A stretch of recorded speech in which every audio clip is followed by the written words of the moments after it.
Well, I am an admirer of Elisa's. Elisa has even worked for me, and the fact is that she is talented. What's it called? Kermit and Friends? Kermit and Friends. Kermit. But if Kermit, you're saying like not to frog? do. Yeah, Wait. I actually have watched a few hours of the Kermit and Friends. How many hours have you watched, Natalie? Oh, no. Probably indulged in 8 hours. Holy. My wife and I watched Benji's ex-girlfriends or whatever's going on. We watched this crazy podcast, and I have to say, this is one of the probably in the top 5 things I think about right now. She has a podcast, but she gets to come on the radio. It is craziness upon craziness.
Hello, everybody. Welcome to Kermit and Friends. I am Elisa.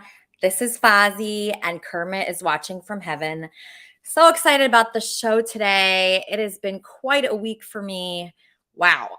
So there's going to be new things happening here on Kermit and Friends. I'm going to get a new set. You're going to see changes. This is going to be happening over the next couple weeks. Yes, Kermit and Friends is on fire right now. On fire. And I'm just thrilled with everybody participating. Like the people that have reached out to me and said, oh, you should put this guest on. You should put this guest on. This person would love Kermit and Friends. That person would love Kermit and Friends. That is so helpful for me. I want to know what you want to see. You know, what kind of people do you want to see on this show? Whose life can we improve? Do you know anybody that wants to be a broadcaster? That's trying really hard. They have a lot of talent, and you see their YouTube channel and you say, man, if that person was just in front of an audience, they would explode. I want those kinds of people, because then from Kermit and Friends, they could get more of a fan base, and then they could start their own thing. And that warms my heart. As you know, we have a couple that got married because of Kermit and Friends. They met right here. We want more of that. That is the purpose, okay? If you're wondering what the purpose of Kermit and Friends, it's to help people spread joy, create holy matrimony, and whatever else you want, okay? So bring your pets, bring your friends, bring your enemies. Are you fighting with someone? Do you want to resolve that? I'm an expert at giving advice, okay? Let's welcome to the show Wheezy, my co-host. Welcome, Wheezy. Thank you very much. So I'm so thrilled that you're here. The topic today is happiness. I was just curious, like, are you a happy person, Wheezy? I am. Yeah. I mean, like everybody else, I have good and bad days, but generally I'm pretty happy. I'm the kind of person that's thankful for every situation I'm in. And so it's good to remind myself often how lucky I am. And that makes me happy. You know, that reminds me. Yeah. Like everything I ever listen to, it says, you're supposed to write down the things that you're grateful for. And that's really important because some people are not grateful and then they're upset. So yeah, I'm also extremely grateful. Like I'm grateful I have you, honestly. Oh, thank you. I'm so grateful that I'm part of the show. Absolutely. Yeah. So like you're one of the biggest things. Like I'm grateful for you, No. obviously, and you're just so loyal. And even if we have a difference in opinion, like that is, I've learned so much from our friendship here. I remember when you were writing positive things about like Brain, I was thinking, man, he likes this guy Brain. What? Like, why does he like him? I disagreed with that. I said, I don't like that guy. I don't, whatever. But like, it taught me something. I'm like, I could still love Wheezy, even if he has bad taste in like Friends. Because like, it doesn't matter. Absolutely. Yeah. So like, I'm sure there's some people I like that you don't like. Yeah, I mean, I think that with disagreeing with somebody, it's just like if you liked nachos and I didn't. I wouldn't be mad if you didn't like nachos. It's a matter of preference and taste. And so I would look at you like, why doesn't she like nachos? But I wouldn't be, you get what I'm saying. So that's how I look at it with people. And it took me a while to figure Brain out, but you were right. Yeah, I ended up being right about that. But you know what? People have to take their own time. You can't really tell people who to like or what to do. Right. They just have to figure it out for themselves. And like our guest, Dr. Robert Puff he says, go with the flow. He always says that. So even if I think like someone's wrong about something, I just go with the flow. And that's hard to do. I have a hard time doing that. And when things are going well, like how they're going for me now, I get really afraid that I'm going to be like hit by a car or something. I know what you mean. As soon as things are going well, you're like, oh, nuclear war. Exactly. I think there's going to be a war now only because I'm doing so well at work. Right. I understand that. Yeah. I always feel like that. I feel that way too. It's almost like the imposter syndrome. You're like, everything's perfect. What am I missing? What's going to happen? Yeah, Is a something meteor bad's going to happen. But another thing that this doctor says is if something bad happens, it's okay.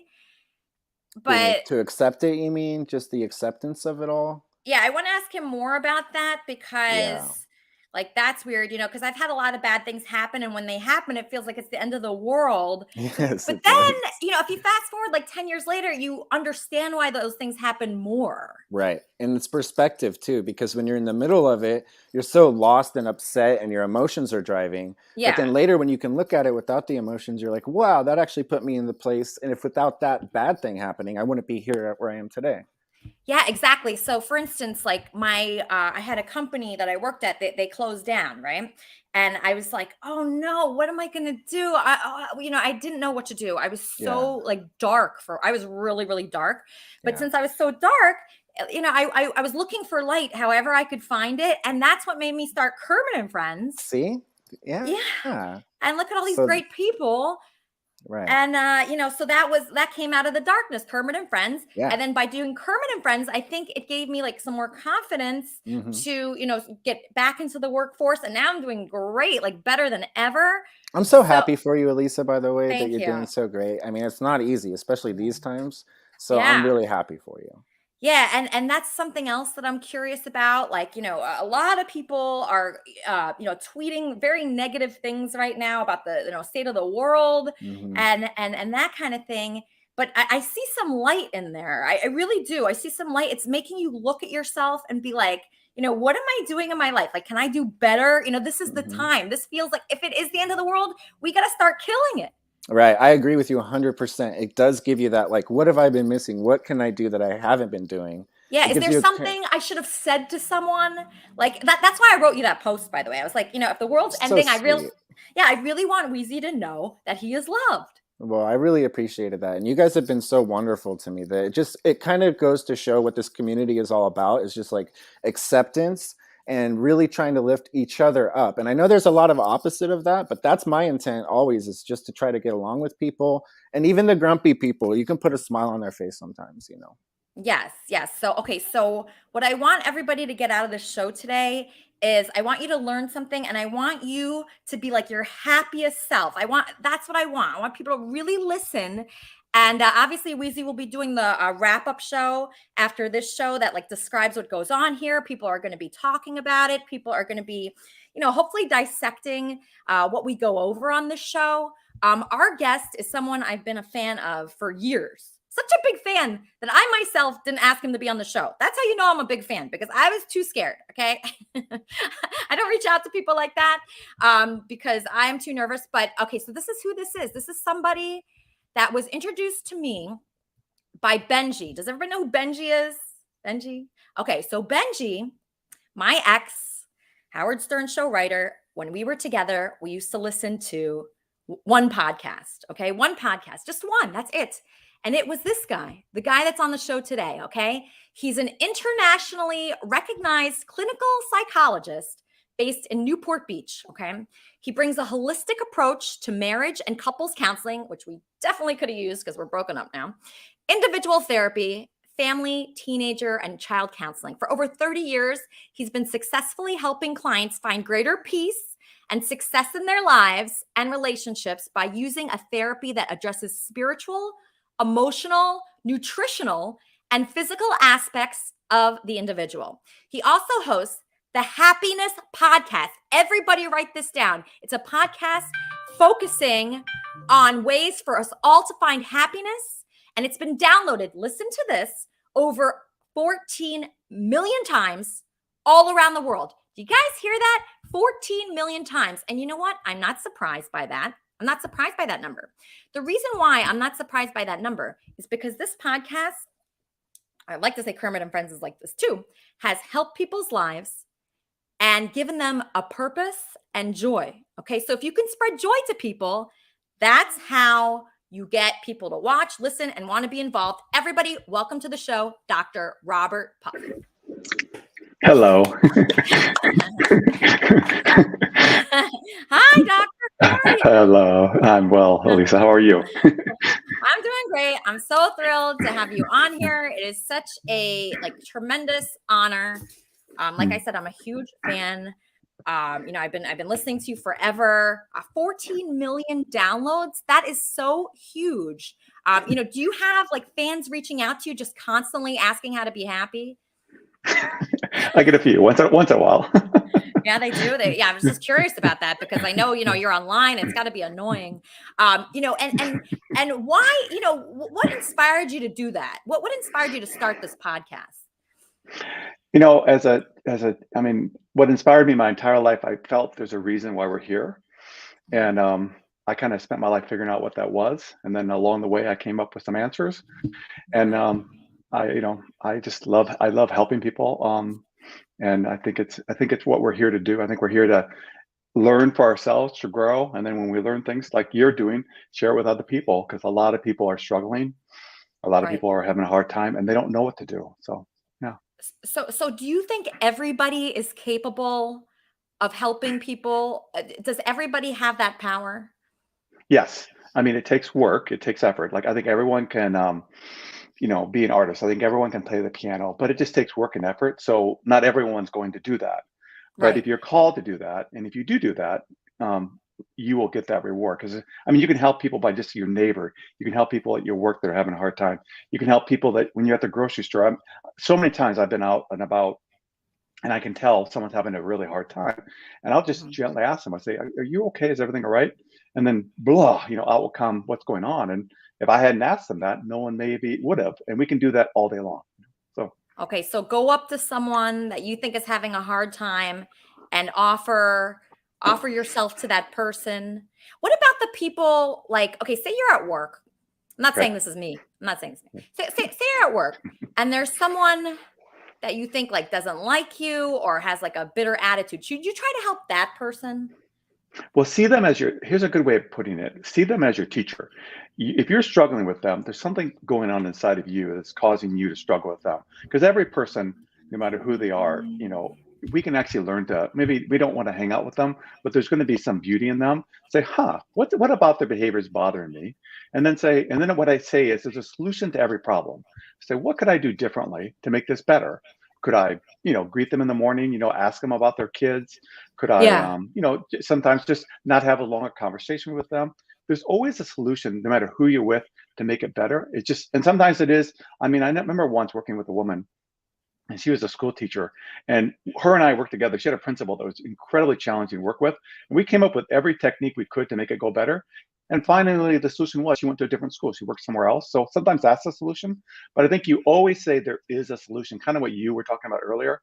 When there's a tough time we're going through, that's a lesson for us to learn. And we use that time to say, what do I need to learn here? Instead of seeing it as something's wrong, saying, oh, this is something I get to learn.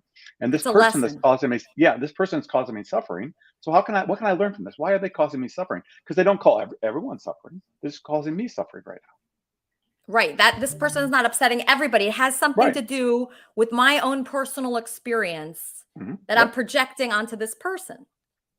Yeah, and it could be a million different things. It could be something from your past. It could be something from that they're doing that, is I often use as an analogy. It's a good analogy. I don't know if you can see it. My arm here. Let's say they're doing this to you. It's not a big deal. It hurts a little bit. Why are you hitting me? But if I have a gaping wound here and it's infected and you hit me on that same spot, you're going to get a lot more intensity from me. So Yes. we have to ask yourself are they perhaps doing something that I need to look at and they could help me heal from so that I can just deal with them slapping me on the wrist versus I'm feeling so much pain from this. It might be something inside me that I can grow from and I can thank them for that. So So thank the person that's actually hurting you. thank in the sense that they have lessons to teach you. Now, the lesson could be boundaries. The lessons could be, I need to call the police on them. The lessons could be, I need to get them in jail so they don't hurt anyone else. But it's still a lesson. There's always something we can learn from someone. And so it's seeing life very differently. We typically see life as it's a conflict, right? I need to fight with this person. What if we Yes. saw it as, wow, this is actually something that's causing me suffering. And what can I learn from this? So for example, many, many years ago, when I was in graduate school, I used to when I would call myself kind of grumpy. People would bother me. They were rude. And I thought, well, what's causing me to get bothered by these people that, I felt were rude? And I thought, well, if I'm in a hurry and I'm needing to get somewhere quickly, I tend to drive more aggressively. And when I don't, I don't. So I said, I just need to slow down and not be in a hurry. And I'm going to get to places early because of that. And it made my life so much better. I finally didn't get mad at anybody anymore, even though I knew those rude people were still out there because people in the car would say, did you see that person? And I wouldn't even see them because I learned to change what inside of me I could change. And a lot of life is, what can I change versus what can I? And what we mostly can change is ourselves. We can't do much with other people. We can set boundaries and we can try to love them, but we can change our response to what they're doing. That we have control over. Okay, so our response is the only thing that we can control. We can't control what they do. All right, so I'm going to bring a personal problem in here, Doctor, Correct. since I'm so lucky to have you here. And then I want other people to do that. Okay, so my brother has not spoken to me for like almost 5 years. Okay, I tried at the beginning of him not speaking to me to like text him and like say happy birthday and send gifts and things like that. And then I stopped doing it. And I don't know, I don't know if I should, it's hard to get the inspiration to do it because it like hurts too much. I can't control what he does. I was thinking about showing up there. Everybody is like saying that's a bad idea. So like, how can I handle myself in the best way for like possible success with that? That's a really good question. I love that. So let me address it. So there's two prongs to it. There's what he's doing and there's what you're going to do. You clearly are a very loving, kind person. You care for your brother. So your job is to say, I'm going to be a good sister to him. A good sister would want his birthday, wish him happy birthday. A good sister might send him a text. Now, if he doesn't want to hear your voice, I probably wouldn't leave him a voicemail. He can block me if he wants to, but I would try throughout my life, continue to reach out to him periodically, not all the time, with no expectations of getting anything back from him. But you focus on, I want to be a good sister to him. And he doesn't have to be anything back to me. I'm just going to do a part to be a good sister. Because I had I don't want to get into details, but a relative very similar to that. And really? For years, you had somebody like that? And in case they listen to this, I don't want to necessarily share, but I did exactly what you did. What I'm saying, I just reached out to them, and now we are back to being very good friends again. It did change. It worked. So you were consistent even when that person wasn't consistent? Yeah, it's kind of funny. At one point, they said, "Why do you keep trying?" I said, "Well, because I just care for you." Wow, that's incredible. How many years did that take? About 5. So yeah. It's just wild to me that like Dr. Robert Puff, like the famous happiness person, would have that problem. We all have things to deal with. The difference is how we deal with them. And so it really gets back to, what am I in control of? You can't control your brother, of course. And we can always, and I always want to be careful because I know that sometimes there are very abusive people in our lives, and we want to set boundaries. I'm not averse to, taking legal action and getting police involved if we're in a threatening situation, but we can still choose to how we respond. Okay. So don't worry about what the other person does at all. But like, weren't you so hurt and sad and like rejected? And it's so confusing because it's ego. Right. And it's so many things like wrapped up into that kind of situation. So like, do you force yourself to do something you don't want to do? Like, do you force yourself to keep reaching out, even like you're pissed and your ego and your pride, all that gets wrapped up into it?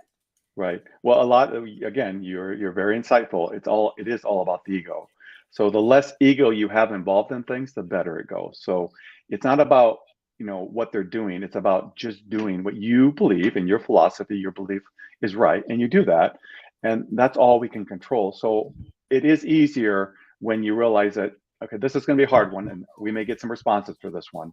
Okay. Trust me, but everyone ultimately at the core is doing their best. They may be doing a really bad job, but at their core, at that instant, given their life and everything that's happened to them, they're doing their best. So perhaps by my kindness and love towards them, I might help them do better. But in their mind, they actually think they're doing the best. And you know how I discovered that? How? I did my residency at the VA hospital in Sepulveda. And when I was there, I mean, I'd worked in private practice already, so I was used to people, like having reasons why they were. But when I was there were men. These were men that were there, mostly men, and they had done horrific things. They were in and out of prison, living on the street. I mean, just horrific things, like just horrific things. And I remember every single one of them would tell me, "This is the way I am." I mean, they knew what they did was wrong. That wasn't that. It's just like they are in their mind doing the best they could. My job was to help them to do better. So I think when we stop judging them as much and just say, again, it gets back to what am I in control of? I can still be loving towards someone if they're being a jerk towards me. I can still be kind with boundaries. I'm going to just keep stating the boundary thing. I can still be kind.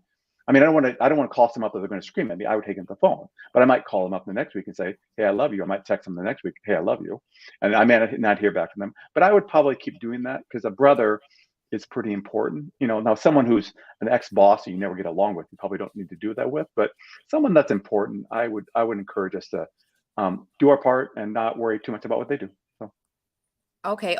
But you're saying everybody's trying their best. yeah. But you admit some people's best is like really so bad. bad. Yeah. And It's some terrible. people, their best But is bad. I mean, don't people like there's certain people that just suck in general, right?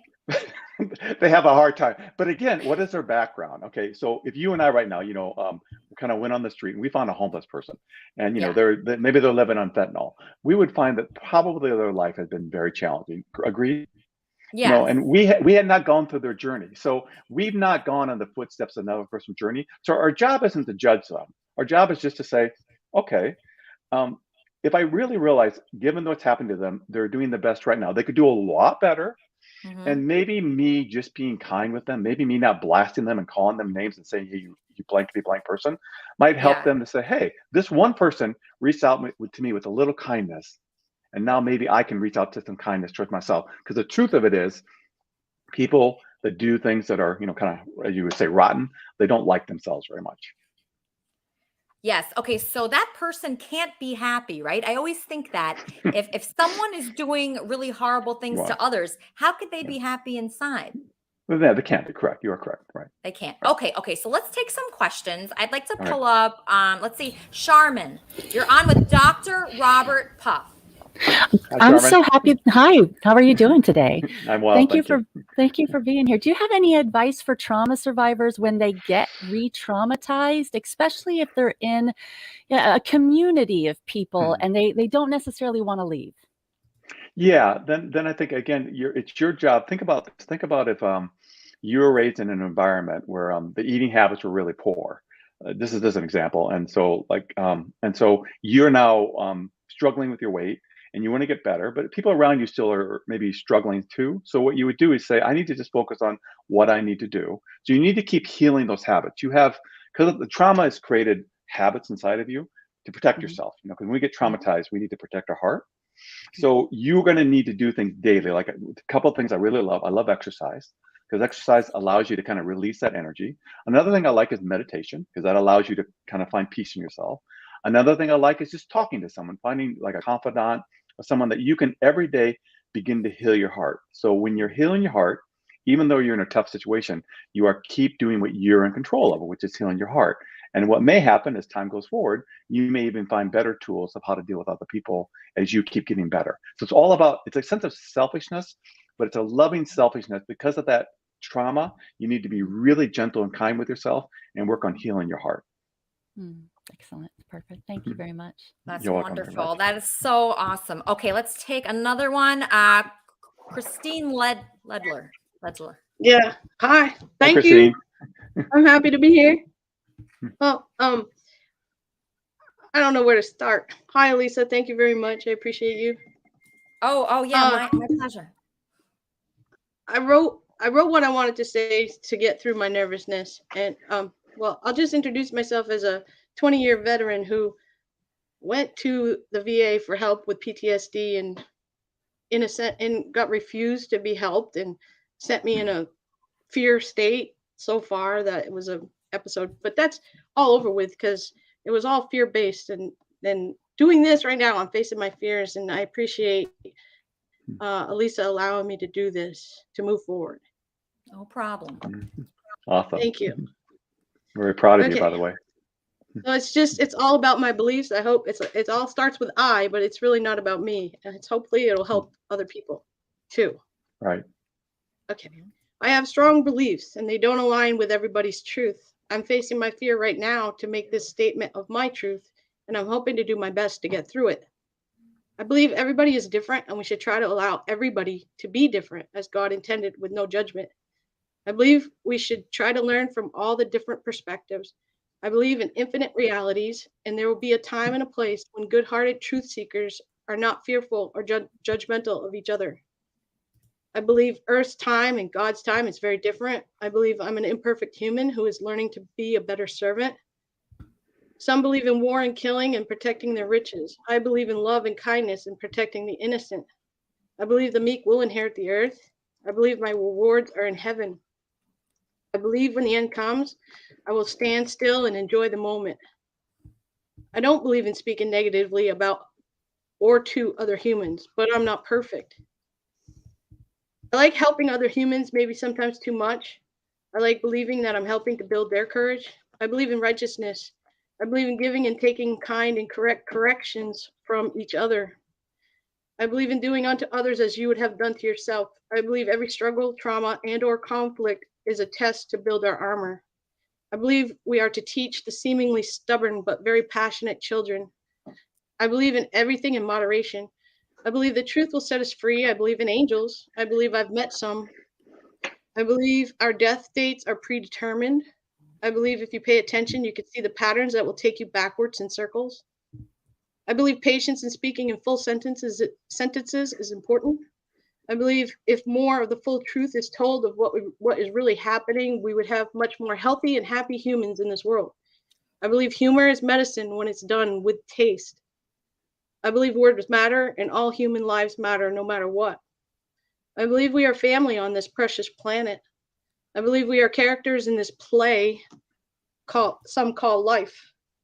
I believe in believing that we are in this together, striving for a more global mentality. I believe in togetherness. I believe together is a wonderful place to be when you choose the correct reality. I believe in gratefulness and sharing. The weight of the world does not need to be heavy or a burden. No one needs to go in circles. Everyone can learn to share and balance and move forward. I believe our dreams can come true. I believe in trying to keep it simple and using common sense to make real progress to our happily ever after end.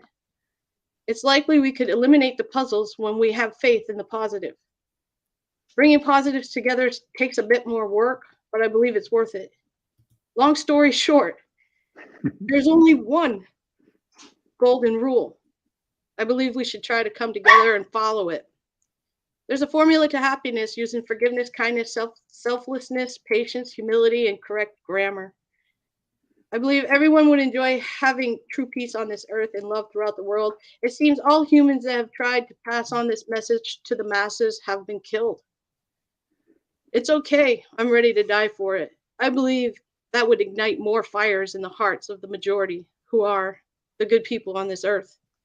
I believe we can overcome our fears without drugs or liquid courage. I'm positive we are moving forward toward progress and the higher purpose. I'm ready to go if you truly believe that will help you to protect your wealth, because I believe in Jesus Christ and the protection of the Holy Spirit far more than the protection efforts of any government. I believe Jesus is the truth and he will save anyone who asks. I believe it can't hurt to try.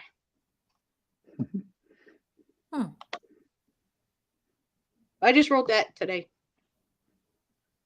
Huh. Do you have a question for Dr. Puff? Well, yeah, I mean, I don't know. It's like I think I heard a question at it. Oh, you did? I think I did. So a question in the sense of kindness is very important. I heard that many times in your writing, and I like that a lot. I mean, actually, that's one of the. If you actually ever listen to my podcast, probably about a fifth of them are on kindness. And clearly, you have come to a very wise decision in your life. I'm very proud of you for doing that. And it's beautiful that you're trying to share that. But I would also say that, I think there have been really good examples of kindness. My favorite is because I actually knew him and his family was Mr. Rogers. I mean, he was a very kind person. And he worked at it, So I think the key of it is in kindness. You have to work at it. As she was just sharing, she worked at it. She came from a traumatic experience and really worked on herself to change herself. And I think we all can. And then once we discover that kindness first towards ourselves, then we share it with other people. And I think when we do that, the world really does get a better place. And our little changes can make a huge difference in other people's lives. Okay, so someone just wrote to me a question. This is very important. Okay, so can you ask him about worrying about someone you love dying and feeling like life will always be sad without that person? Yeah, and that's going to boil down to the what ultimately causes us to suffer or be unhappy is our attachments. So in life, the one guarantee we have in life is what's called impermanence. Life is going to change. I mean, right now we're living in a state of, pretty intense impermanence. So the key of life is to see everything as a gift. And I'm so thankful, like this person that he or she wrote about. I'm so thankful that you're in my life. And I don't know if you'll be there tomorrow, but I'm so thankful you're here today that guess what? Because I know there may be a chance you may not be here tomorrow, I'm going to love you better. When we assume that person will always be there, we take them for granted. We don't love them as well. But when we really believe that everything is a gift, then we embrace that gift so much more and say, I'm so thankful you're here. And tomorrow you may not be here, but today you're here. And then if they do leave, then we're thankful for what we had with them. And we say, now, God, universe, what are you going to bring me next? What new adventure, what new people are you going to bring? And we focus on that. So it's a sense of deeply loving with not being too attached, realizing that life is change. That's interesting because I lost someone that was very important to me like 2 years ago, and I'm still not through it.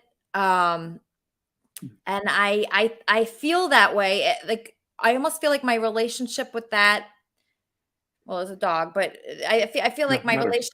Yeah, I feel like my relationship with her changed when she died. Like I still have a relationship with her, but it's hard to like tell someone that's it's hard to tell someone that like don't have an attachment when they die, like don't have an attachment to them.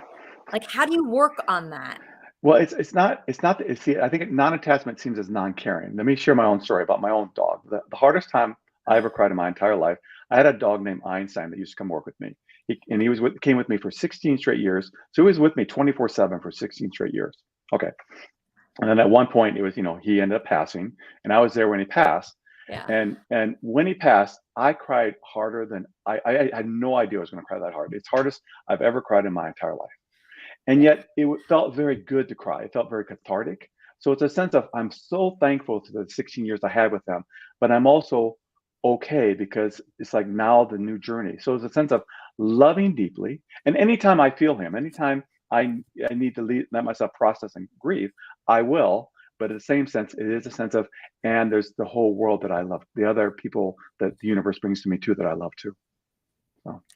Okay, so it was almost weird. Like when I lost my dog, a new person came into my life right after that.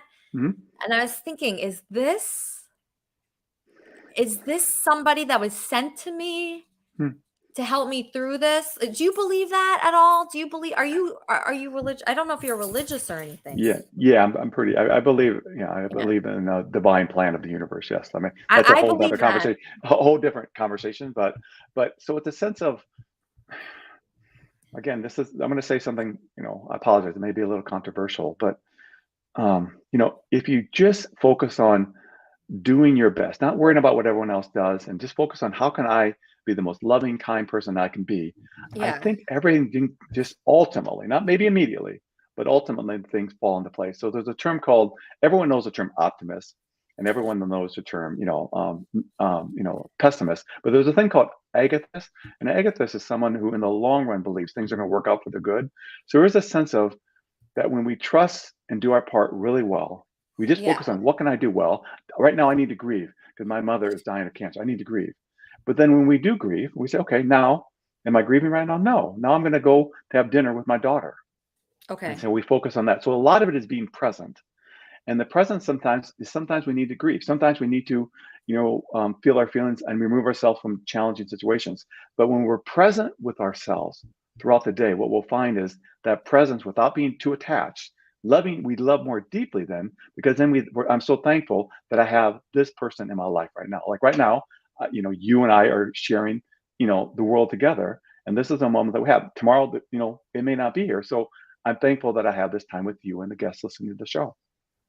Oh, it's so nice. Okay, let me bring up somebody else. Everybody wants to talk to you. I'm getting a lot of good messages about you. Barry, call in. I know you want to call in. All right. This is John.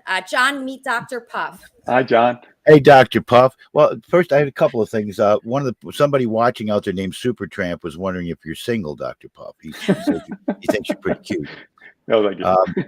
I don't want to try to drag this all out in the full story of my life, but my father had done some terrible things when I was younger, and I forgave him for what he did. Because he's my father, I can never forget, just forgive and move on. Well, we made contact after a lot of years, almost 30 years, in 96, and we'd been in conversation for a long time. And now the last time I talked to him was 2016. Now he's in his 80s, and called after my mom had passed. Should I just let him go and write him off, or should I just continue? Like I said, I've forgiven him for his past. He's a suspect in something else, which somebody will probably talk about that somewhere along the line here. But it's not my concern. It was back in 1978. If he did it, I want him to face justice, and I want them to find the person that they're in question. But should I just give up and say, you know what? If he doesn't want to talk to me, I didn't talk to him for 30 years. Why should I continue trying to speak with him or anything like that? I think it all gets back to you listen to your heart and you say, okay, what would be good from my heart in regards to him? I mean, again, it's not expecting anything back from him, and it's not having, if you can have consequences, he'll have consequences. More saying, what would be good for me? Sometimes be good for me is not talking to a person. Sometimes good for me is talking to a person, but really listen to your heart. And that's why I love meditation and stillness. Be still, kind of close your eyes and say, okay, what would be good for me? I've got my stepmother. My stepmother accepted my friend's request in Facebook, and I've sent a lot of messages and not gotten no replies. Well, not too long ago, I sent him one that kind of told him to F off and die, so to speak. And she gave a thumbs up to that, like she liked it. And the next thing I know, she took that off, and I said, oh, you replied to this one? I want to know, is my dad alive? I just want to know. I mean, people are silly, and so again, it's kind your part is if he's dead, I want to know so I can put it as a closure and say, well, I'm never going to know the answers to the questions. I was trying to ask him why he did what he did back in 1964. Right. We went to prison for that, and he got in some other trouble and been in and out of prison a few times, but still.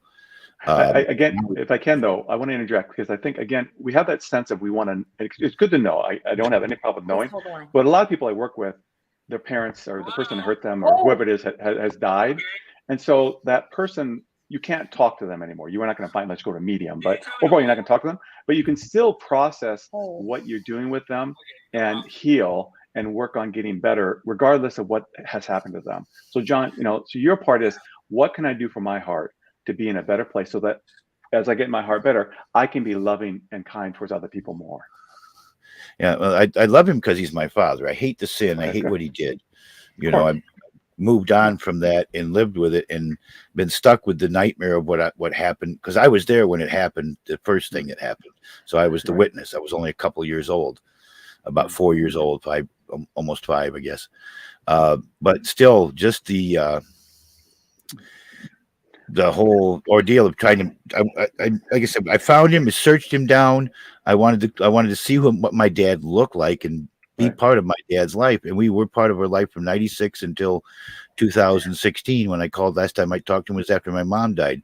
I stopped getting birthday cards, which is tomorrow, by the way, my birthday, 62. Happy birthday. And I was getting Christmas cards. He was sending my daughter Christmas cards and birthday cards and things like this. And my wife at the time, but all of that just stopped after my mom passed. And I don't know why I'm hoping maybe he'll see this broadcast someday and he'll know who I am, you know. We'll find him for you, Johnny. Don't worry. Okay, we're getting a caller. Kermit and Friends. Hello? Kermit and Friends. Eliza? Is this Eliza? Yeah? Eliza, this is Martin Meyer. Listen, I have a huge problem. Last night I had gay sex with Andy Dick, and he wouldn't stop talking about you the whole time. I couldn't even ejaculate myself. It was the worst experience of my whole life, and you ruined it. I'm finally with a celebrity, and he's talking about, some singer. She's in some Starship group. She's a celebrity too. Yeah, right. I'm watching your channel. It stinks. And you ruined my one chance. The first time I ever get to have sex with a celebrity, and you ruined it. You are just the biggest bitch I've ever seen in my entire life. What do you have to say for yourself? Is he really 9.5 inches? No, he's not, because I never got to see him hard. He was only about 6 inches. All right. I can't even tell if that's a prank or not. At this point, I don't even know. All right, so... Okay, everybody's calling right now. Let's take my co-host Wheezy. Hey, Hi. Thank you. First of all, you're awesome. I find you super awesome. My question is about selfishness, because I think a lot of people think that it's bad to be selfish, but I've found in my life that being selfish has saved me from a lot of situations that giving too much of myself would have been a great cost to me. And can you speak on that? Like when it's okay to be selfish, and I guess selfish might be the wrong word. Do you mean like in a relationship, Wheezy? I mean in general, with your time, with your effort. I'm somebody that people find nice, so they want to take advantage of me. And so I have to be selfish without being mean and tell them the truth, but be like, I can't give this much of me away right now because I only have a capacity of my own capacity. Right. But I would argue that's just a healthy boundary. So I often describe life as a pyramid.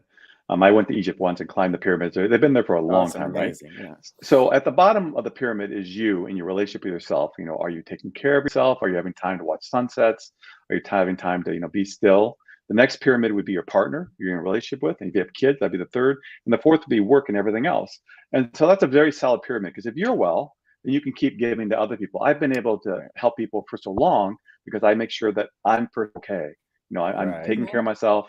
And then from that, we give from our excess. What people tend to do is they give to other people. Another person who had the opportunity of meeting in Calcutta was Mother Teresa.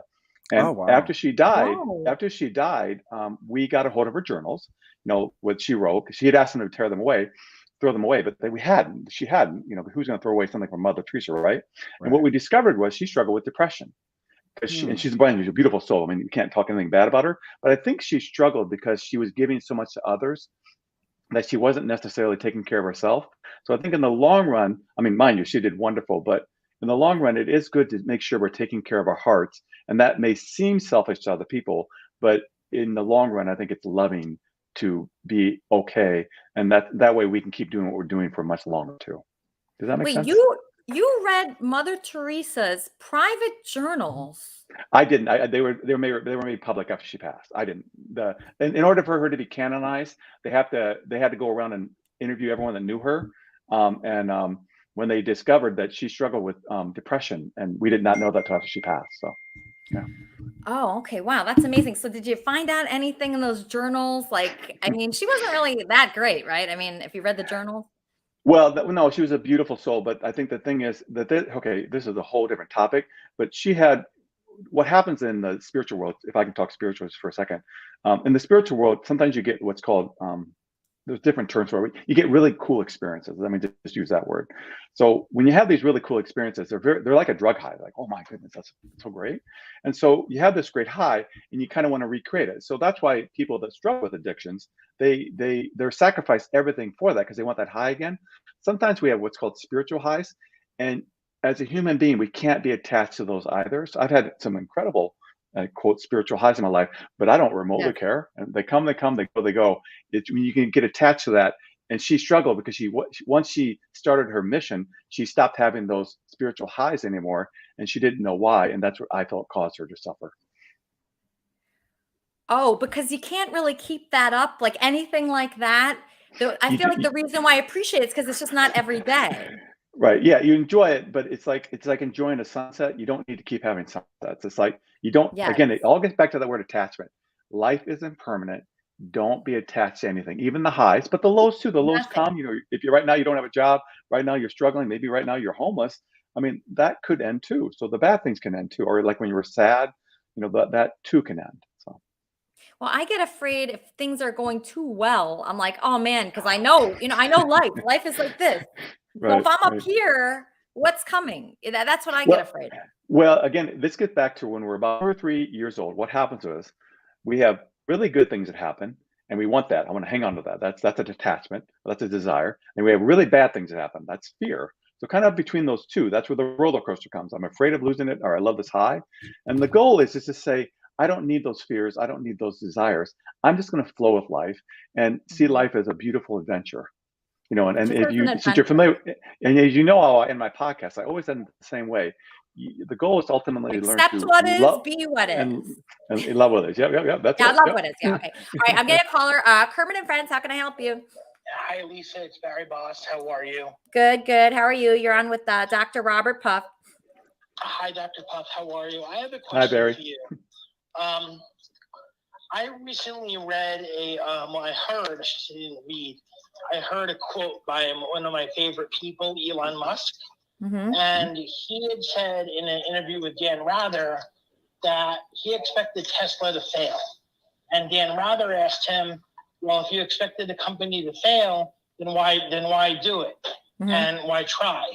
And Elon Musk said, well, even if you expect yourself to fail, you should always try, because there's a possibility you can succeed no matter what. So my whole philosophy in life is just keep throwing crap at the wall until something sticks. I've been doing that my entire life, but so far I have yet to succeed in a big way. Oh, and I think that's okay, according to Dr. Robert Puff. My question for Dr. Puff is, what advice do you give to somebody like me that's worked his tail off his entire life, but hasn't made it to the big stage like he's supposed to have been yet, because of setbacks and like all these different things? Like, this is the 4th time I've been knocked out, and I'm bouncing back. It's the 4th time, and I'm going through a really rough time. My father just passed away last summer, and he was my hero and my idol and everything to me. And it's just been really hard last few years. My 2 best friends committed suicide in 2013, who were also my business partners. Oh, no. And ever since then, my business kind of tanked and my life kind of tanked. Just give you a little bit of clue who I am. My real last name is Mezzi. You can actually Google me. It's spelled M-E-Z-E-Y. Lisa will give it to you. I'm kind of like, I was the celebrity agent to like a lot of stars in tennis and other sports. And I'm trying to rebound, but I find it difficult to rebound no matter what. And it's just, life keeps getting harder and harder every day. And I don't know how much longer I can hold on. All right. Hang in there, Barry. You're going to get an answer. Okay. I'm going to hang up with you, and Dr. Puff's going to answer. Okay, sweetheart? Okay. Thank you. Okay. So listen in. Okay. So I love that. Man, I love that question. He was so transparent, and just like, he put it all out there. That's what I want people to do when they talk on the show. So Dr. Puff, what would you say to a guy like that? Yeah, a lot of it's twofold. A lot of life is, the focus isn't on succeeding. The focus is on living well. And if we live well, we've succeeded. So on it, and sometimes life can be really, really hard on us, but it's, the key of life is to say, okay, am I doing something that I can find joy and happiness? And maybe I'm working at McDonald's right now, and I'm making the French fries. Can I find joy in that? Can I find, and you may say, there's no way, Dr. Puff, it's horrible. But let me share a story. It's one of my favorite stories. When Tibet got taken over by China, Some of the monks were put in solitary confinement, and this one monk was put in solitary confinement for 12 years. When he finally got out, he met his fellow monks, and they asked him, "How was it for you? That's so long being alone." He said, "Well, I began to learn during that time how beautiful the sun coming through the window could be. Even if a cockroach ran across the floor, how beautiful it could be. There's just always something beautiful to be with, and we have to let go of things have to go a certain way. I have to accomplish things. I have to make a difference. We just need to live well each day, ultimately each breath of the time. When we do that, then we're succeeding. Whether the whole world knows us or no one does, then we've done well." I agree with you so much, even when it's going really bad for me, because I've been at the bottom. I've been lower than anybody. And I always think, it wasn't always like this, right? So it wasn't always this bad. There's been times when I've done great in my life, and that'll be again. If you ever felt any joy, if you ever have experience having joy, having thrills, being lucky, that means that wasn't your last time. You'll get it again. You'll get it right, Puff. You'll get it again. You'll get it about every 3 years. I get like something good. I see. Well, and the ultimate goal would be, whether it's up or down, it doesn't make any difference. If you can reach a point where it's like, oh, life in the world's eyes is doing great, it doesn't matter, and life in the world's eyes is doing terrible, it doesn't matter. You just flow with life.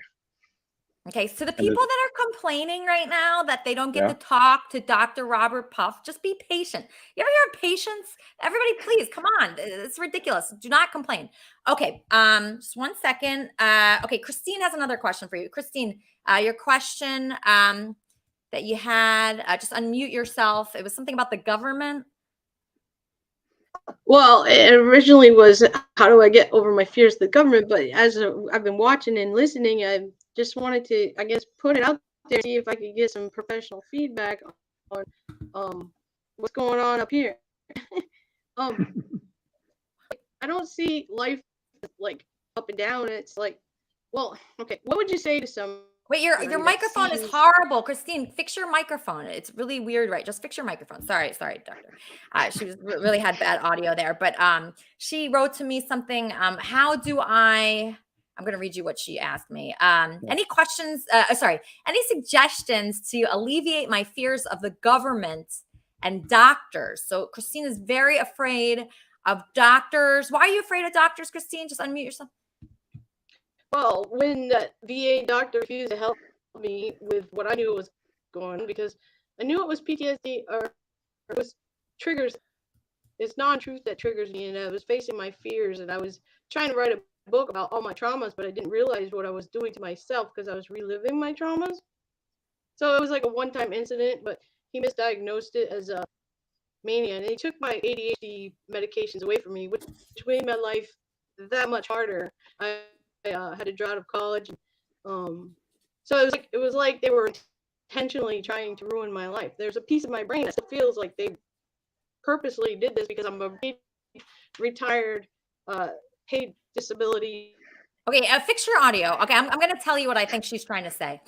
So her doctors took her off medication, so now she's against doctors. What do you? Can I think I have an idea. I mean, it gets back to, what am I in control of? We're not in control of the government much, unless maybe we're president. The president, if the president's listening right now, then he has some control, but most of us don't have much control. And and with a lot of things we're not in control over. So it's deciding, what do I have control over, what don't I? And then when we do our part, and we do everything here, when we do our part, we do everything we can, then we just live life. I use this example a lot. I know you're familiar with what I talk about. If you're diagnosed with cancer, and it's a malignant, so you're going to have to go through, you're going to make the choice of, first you make the choice of, what am I going to do for treatment? Then you're going to go through the treatments. So, but when you're not making those decisions, then you live. And what we tend to do, we tend to perseverate on the things that we right now don't have much control over. What we focus on, what right now do I have control over? And if there's nothing, then you just go for a walk out in nature. You just do things that you can do to make your heart in a better place. And when we stop fighting what we can't control and we realize what we can, then a peace settles in and we flow with life. So. Okay, so you realize when it comes to certain things, like maybe at your job or whatever, you just don't have any control. So just be fine with that, right? Just say, oh, I have no control here.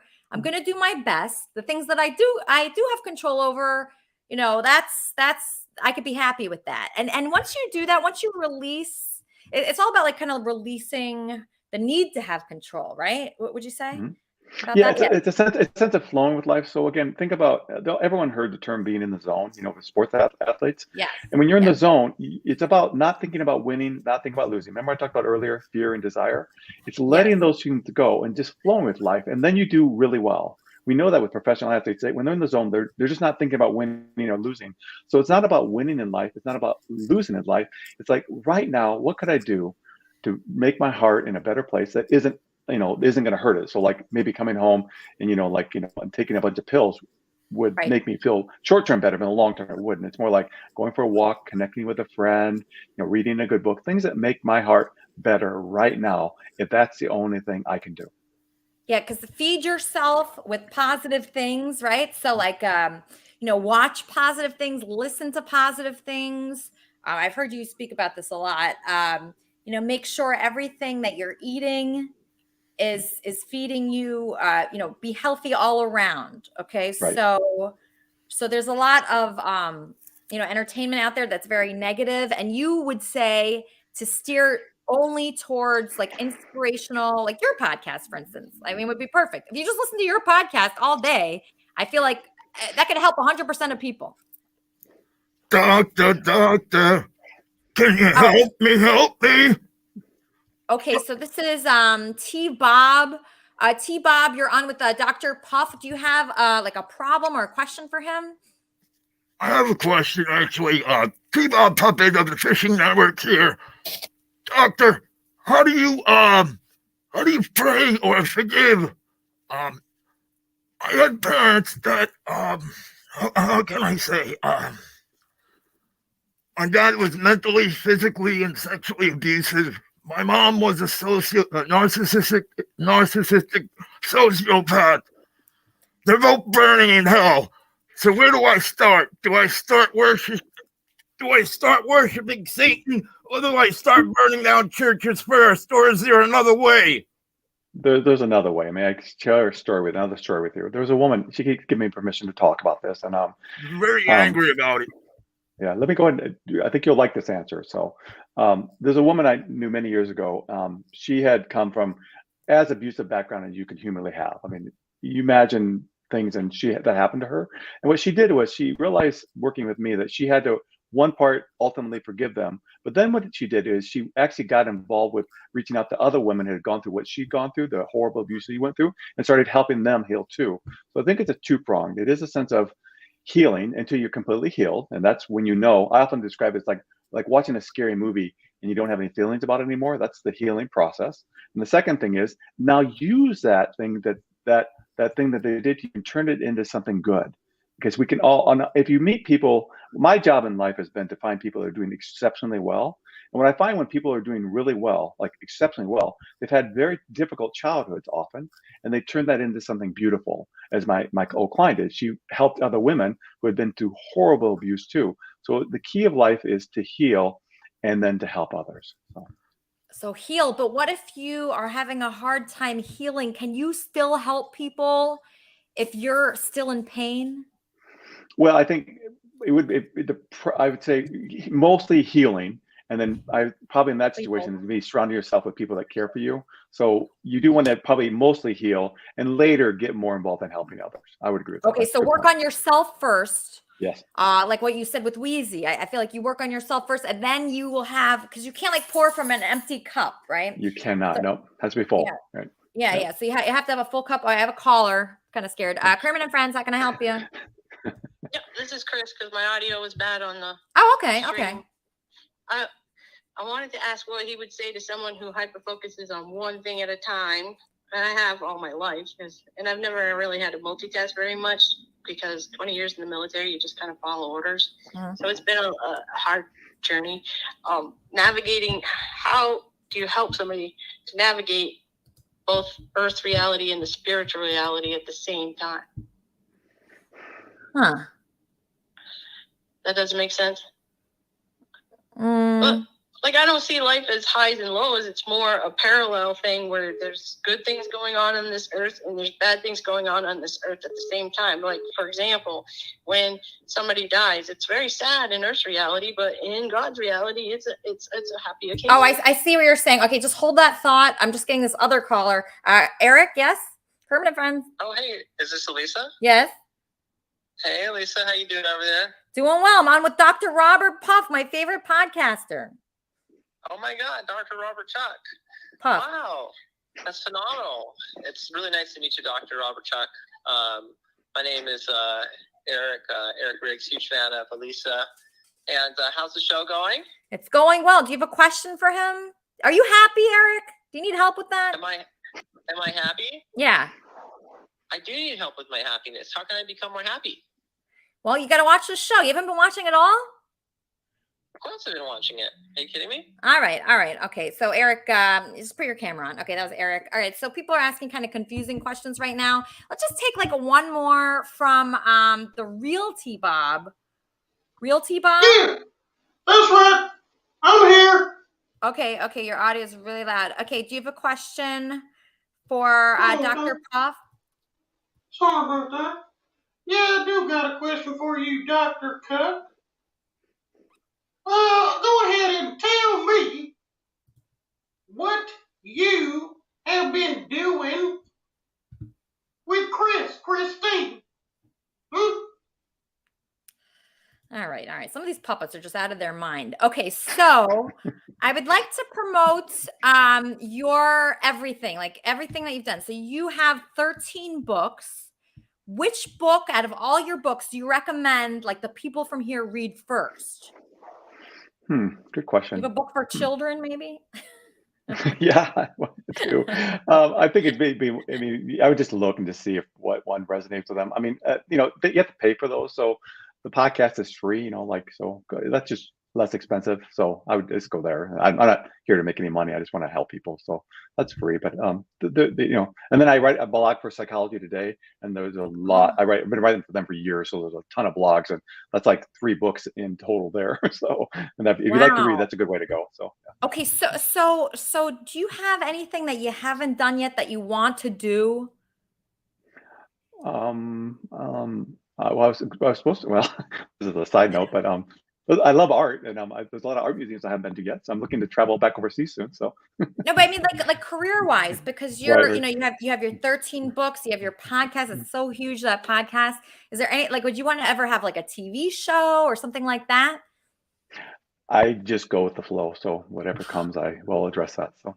Wow. Oh my gosh. I feel like that's really worked out for you. It does. It really does. How terrific. All right. Well, I just want to thank you so much for being on Kermit and Friends. Did you have fun at all? Did you enjoy it? I did very much. You're wonderful. Thank you. Okay. Thank you so much. Oh, wow. Everybody follow Dr. Robert Puff. He is fantastic. Read all his books. I want you to read 13 books that he has written. I want you to do that immediately. I want everybody to talk about him on the wrap-up show and follow him on all his social media. Actually, wait, Dr. Robert Puff on social media. Where can people reach you? Instagram I'm on Instagram every day throughout the day. It's Robert Puff Jr. And just if you go to any of my sites, go to my website, like Happiness Podcast. It's linked there. It's linked on all my shows. But you want to go to Robert Puff Jr. at Robert Puff Jr. or this whatever it is. I think it's at. Anyways, but that's where I'm on regularly, because I'm and you'll get me. It won't be anyone else. It'll be me. So. Yep.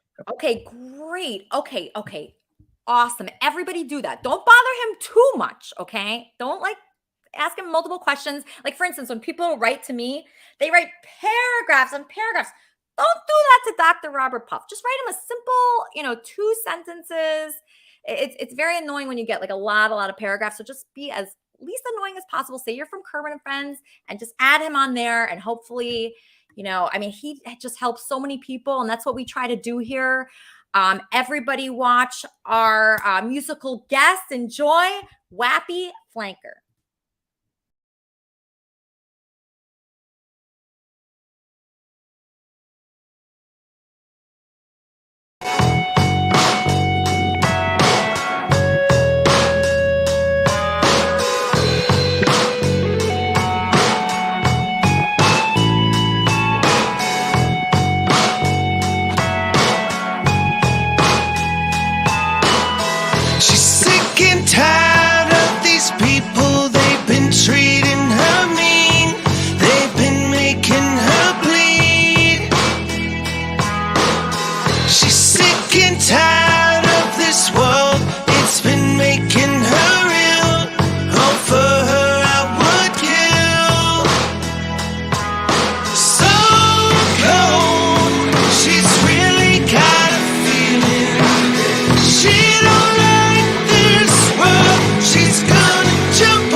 watching from her window.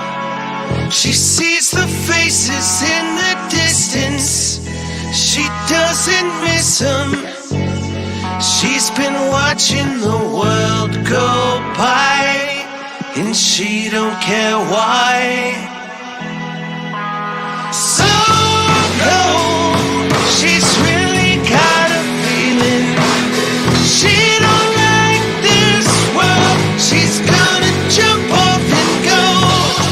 Cold, she's really got a feeling. She don't like this world. She's gonna jump off and go. Cold, she's really got a feeling. She don't like this world. She's gonna jump off and go. Cold, she's really got a feeling. She don't like this world. She's gonna jump off and go. Oh my God, I just love him. Okay, so on the wrap-up show today, what do you guys think we should talk about? Obviously, we should talk about Dr. Robert Puff, how inspiring he is. He just has such a great attitude about everything. Try not to have any attachments unless you're thinking about this show. Then I want you to be very attached, extremely attached and obsessed. But besides that, try not to have any attachments. And that is the key. That is the key to happiness. Wheezy, obviously you host the main wrap-up show. There's other wrap-up shows out there, but I recommend yours. That's my Thank favorite. you. I appreciate So that. what are you going to be talking about? What about Dr. Robert Puff? What'd you think Amazing. of him? I think he's so amazing and intuitive. I'm going to listen to all of his podcasts now. I think he's amazing, honestly. Yeah. And I do want to talk about the rascal that we know as T-Bob on the podcast, because he is right now in the chat telling everybody that I'm Leaf, which I'm not, everyone, and that he's doing a alternate after show. So I'd like to publicly invite him onto my after show so he doesn't have to do his own. Yeah, I mean, usually I just say whoever wants to do a wrap-up show or an after show, you could just do it. The cream rises to the top, and Wheezy, you have the best wrap-up show. Obviously, you have Charmin on the wrap-up show. I'm also curious what she thought. Charmin, did you have any thoughts on Dr. Robert Puff? Like, did you like him? What'd you think? I liked him. I thought he was great timing. Wonderful advice for people to make sure that they keep their own cups full and keep their self happiness a priority. It was good timing. I really enjoyed him. I'm glad we got him as a guest. I'm looking forward to the changes that are going to take place on this show. Big sponsors. Can you give us any teases? What do we get to know? Well, my last 3 sponsors didn't work out, so I don't usually like to talk about them. I don't even care about sponsors. I just want to have fun. That's it. I'm just looking for joy. I listen to, what the doctor says, and you just be kind as you can be, and then good things happen, right? So when people are kind here, I did notice that good things happen to them, and when they're not kind, bad things happen. I mean, I'm not threatening anybody, but I'm just saying the kind people get a lot out of being part of this community, and that's just the way it is in life. So the kinder you are to yourself. Be good to yourself. Charmin, we're healing from things, you and I, and probably everybody watching this. Right. You concentrate on that. Concentrate on healing so you can help other people. That's the goal. You can't help somebody else until you've been through it yourself. The natural progression is victim, survivor, advocate. And the goal is to help other people. And sometimes that means you have to call out bad behavior. That's how you protect yourself and you protect other people. Yeah. I mean, I guess that's true. I ignore a lot of bad behavior. You're really good at it. I kind of admire that about you. You do a really good job of just ignoring some of the nastier things that are said. Yeah, I mean, listen, if you have any kind of show, if you're on the radio, if you're on TV, whatever you're doing that people can see, you're going to have haters. You're going to have people saying bad things. People are going to be mean to you. That's just the way it goes. And that's just it. And you just have to deal with it. And like T-Bob Fishing Network, obviously you probably have some haters out there, but you just keep going. Don't listen to what they say. Never listen. Just to let you know, I know exactly who Dr. Puff is. It's obvious. The last name Puff, that's Wheezy's brother. He was in the Spin Doctors. He used to actually be the drummer. All right. I don't think that's true, but whatever you want to think, that is fine. It's obvious. Dr. Puff, Wheezy smokes weed. Puff get the connection? The spin doctors. He looks exactly like Wheezy. He looks exactly like the Weasel. Just take the hat off when they were on cam side by side. They look like brothers, almost identical. There's your proof, Kermitarians. All right, so are you going to be on the wrap-up show with Wheezy and Charmin and all the other people from here? I might, but I gotta do my Fish Network. Oh, you have a Fish Network. Okay, so if you have a Fish Network, if you have any other kind of network, and you're part of Kermit and Friends, I'll help you promote your show. Just go to KermitandFriends.com, and I pinned our Discord server. I pinned it. So you should join our Discord server, so that way you can promote your show through our show. And we love doing that. We want you all to succeed and meet a lot of friends from all over the world. And yeah, I'm just really excited about the show today. People are texting me and emailing me already, telling me just how much they loved our guest. And we want great things for this community. If you need any help, obviously you can reach me through Discord, or you could tweet me or email me. And I'm just so thrilled. Thank you for your contributions. Leaf King, who books our guests, and Supertramp, who booked next week's guest, and to my co-hosts Wheezy and Charmin and Wappy. Thank you all so much for just everything that you do here. And I'll see you next week on Kermit and Friends.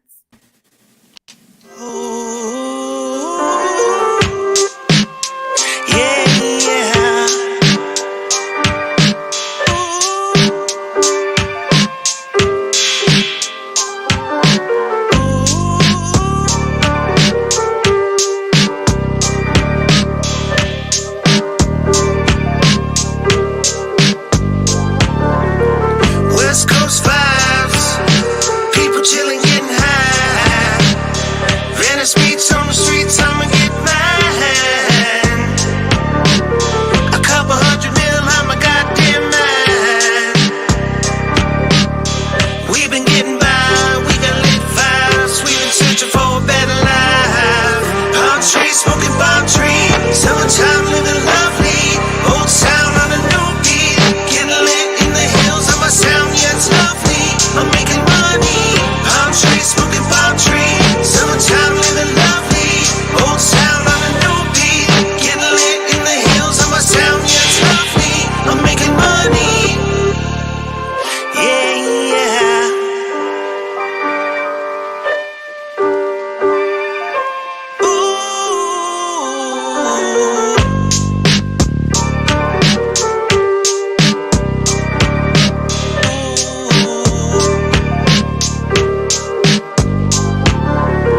Blessed old life, we've been chilling, getting high. Hollywood in the hills, I'ma get mine. A couple $100 million, I'm a goddamn mind. We've been getting by, we got lit vibes. We've been searching for a better life. Palm tree, smoking palm tree. Summertime living lovely. Old sound on a new beat. Getting lit in the hills of my sound, yeah, it's lovely. I'm making money. Palm tree, smoking palm tree. Summertime living lovely. Old sound on a new beat. Getting lit in the hills of my sound, yeah, it's lovely. I'm making money. Palm tree, smoking palm tree. Summertime living lovely. Old sound on a new beat. Getting lit in the hills of my sound, yeah, it's lovely. I'm making money. Palm tree, smoking palm tree. Summertime living lovely. Old sound on a new beat. Getting lit in the hills of my sound, yeah, it's lovely. I'm making money. Thank you so much once again, everybody. We'll see you next week.